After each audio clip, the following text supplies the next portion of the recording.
My partner and I are planning to have children, but both our jobs are very insecure, and we think we should wait until at least one of us is in a more stable situation. On the other hand, unemployment would give us more time to take care of the baby. How do other people in Europe deal with this? People consider both options, and some people consider a little bit more the other, and other people consider the second option more important. And I think that is the reason that if one do research on unemployment and fertility, then on the average one finds very weak relationships, so it doesn't have such a big impact. And then of course there are big variations, differences between different groups, depending on what situation you are, where you are in the life course and so on. And there is also big variation between countries in Europe, where you live and how the situation is.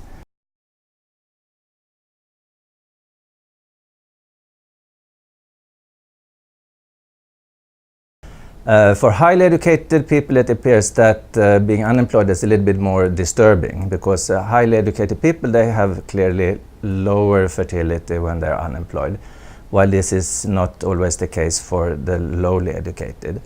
So then, and there is a clear gradient, and then one could think that maybe for the highly educated it's more important to have perfectly planned life set up, and also for the highly educated you can be quite sure that you have higher chances to get a job, that things will improve in the future. But for lowly educated, unemployment is much more common and part of real life, and then it might be an idea to have a child when you anyway have time to have a child.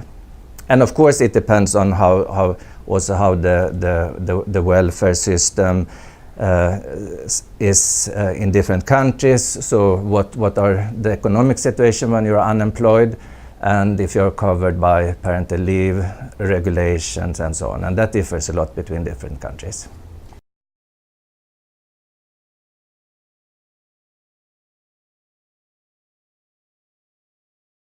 So in some societies where are more clear male breadwinner systems, where the man is the supposed to bring in the income.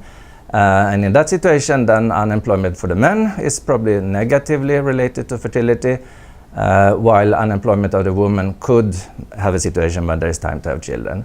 So, but this is not at all the case in all over Europe. I come from Sweden, and in the Nordic countries, there you instead find very strong similarities between women and men, and how unemployment affects women and men. So one reason is the parental leave system. So both women and men, it's very important to get qualified and being established in the labor market to get parental leave, but also to get established in society. And both women and men are expected to be both breadwinners and carers of the children, and then you find much more similarities. Mm-hmm.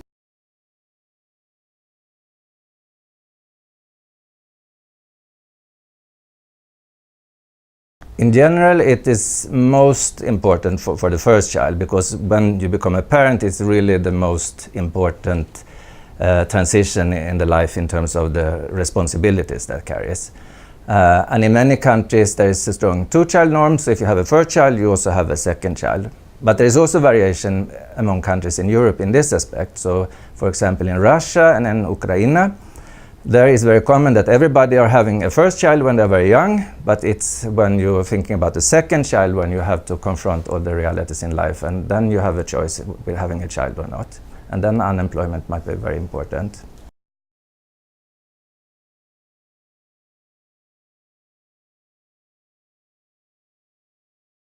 Okay, then I took the number of that in the EU today we have more than 25 million unemployed people. So that is a very significant number, and it's a very big social problem. If one take a little broader perspective and looks that unemployment is also related to insecurities and uncertainties in employment careers and a lot of precarious jobs, then it also spills over to family formation, because it makes much more difficult for young people to plan to get established as young adults, get established in society, and also to start a family.